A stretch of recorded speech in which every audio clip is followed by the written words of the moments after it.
everybody, what is up? My name is Mackenzie. And I'm Jonathan. We are husband and wife, and we'd like to welcome you to TerreDice. And today we're going to talk about games that we have changed our minds about. Yep, so this is going to be split into 3 categories. We're going to talk about games that we have outgrown, games that we love more now than we did the first time, and then games that we just don't think of as highly anymore. And let's see if you guys agree with any on this list. Let's dive in. All right, so games we've outgrown. That means games that we still love, we still think they're great, but maybe not for us anymore. Yeah. So I'm gonna go first, and that's going to be Throw Burrito. And this is ironic because this is one of my favorite videos we've ever done. I'll link it up below. Please watch it. Yeah, it's so funny. It's actually Throw the Burrito is a card game where when you come up with when you match certain cards with other players, you end up throwing stuffed burritos at them. And it's a lot of fun. It's a really great family game. It's a really great like party game. And they also have, what is it called, the big one? What's the big one? Oh, it's just like the outdoor edition. Mega huge. Super, I'll link it. But like that one's really fun too. It's like giant burritos.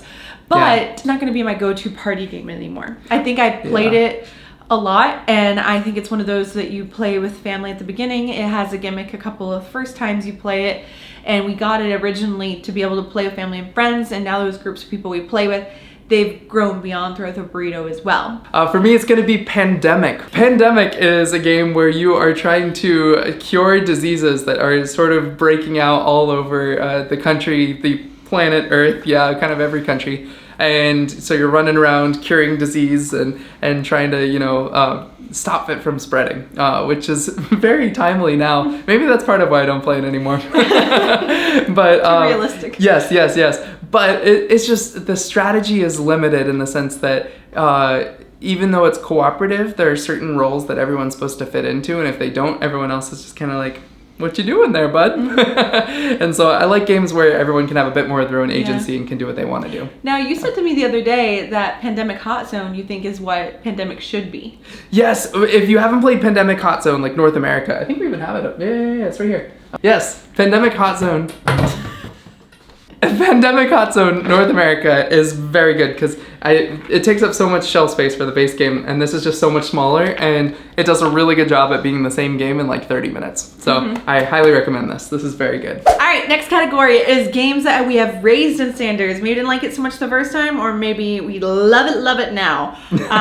You go first. Okay, for me, Unmatched. Hands down. You do love Unmatched. Okay, in the dueling games, like one player versus another player, that game is Unmatched.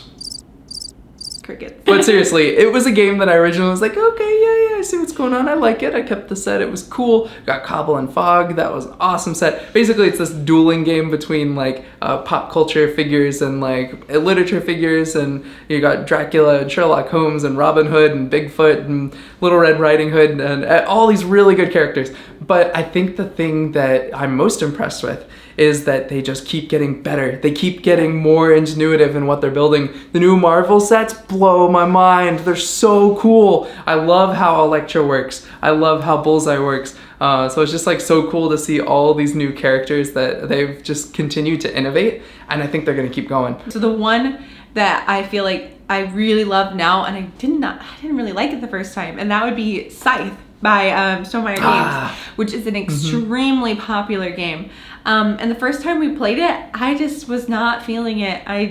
It was just like... It's 11 p.m., 3 hours. You should never start a game. You should never start teaching me a game if it's after... It's like 9:30. 9 o'clock. Yeah. Other couples have to agree with me. But now I really like it. And I especially love it when I got to play with more people. And every time I play it, I just love it more and more. And I've really gotten into like the mechanics of it. So Scythe is definitely one that's grown on me. All right, on to our last category. And this is going to be one that we used to like, but we don't like it so much anymore. It has gone down as we've grown as players. Yeah, so who's gonna go first?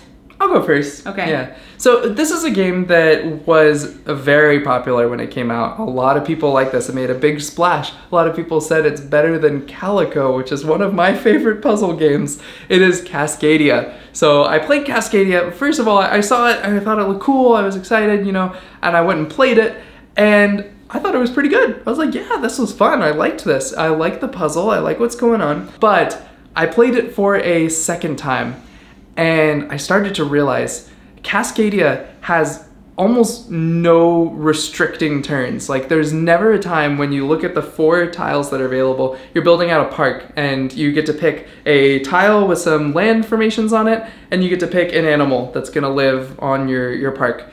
And I never had a turn where I had less than 3 out of the 4 things that work just fine. It's like, this gets me 4 points, this gets me 4 points, this gets me 4 points. Which 4 points do I want?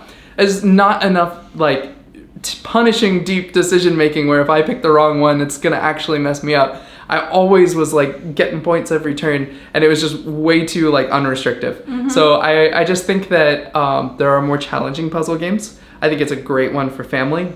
Not one that I would recommend if you're really looking for a deeply rewarding. Yeah, so for mine, I don't know if a lot of people are gonna know this game. It's kind of not as well known, but I loved it when it first came out. So it is called Be a Broadway Star. And it is a game where you are making your life through the Big Apple, trying to become a Broadway star. You graduate college, and then you have all these challenges. It's basically like the game of life.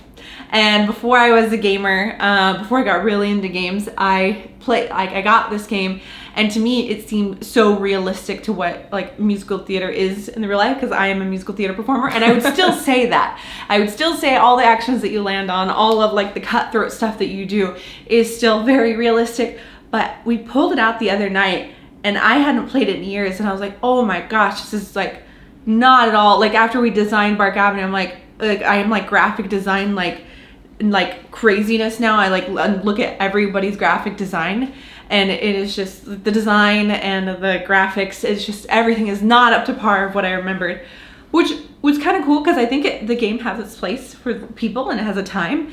But it was really neat for me to see that I've grown so much in the past couple of years as a designer and a gamer, to be able to be like, oh, this is to be able to tell my preferences and what I know is like quality for me and not. All right, so that is 6 games that we have changed our mind about. Yeah. I would love to know, what are some games that you changed your mind about? Are there any that have fallen or risen in your collection? We would love to know down in the comments. Please let us know. Yep, and the next week we're going to be doing a video on games that you can learn in 2 to 3 minutes or less, and we're going to prove it, and we're going to teach them to you guys. So make sure to come back next week for that video. All right, everyone, if you like this video, make sure to like and subscribe and hit that notification bell so you can be one of the first people to know whenever we put out a new video.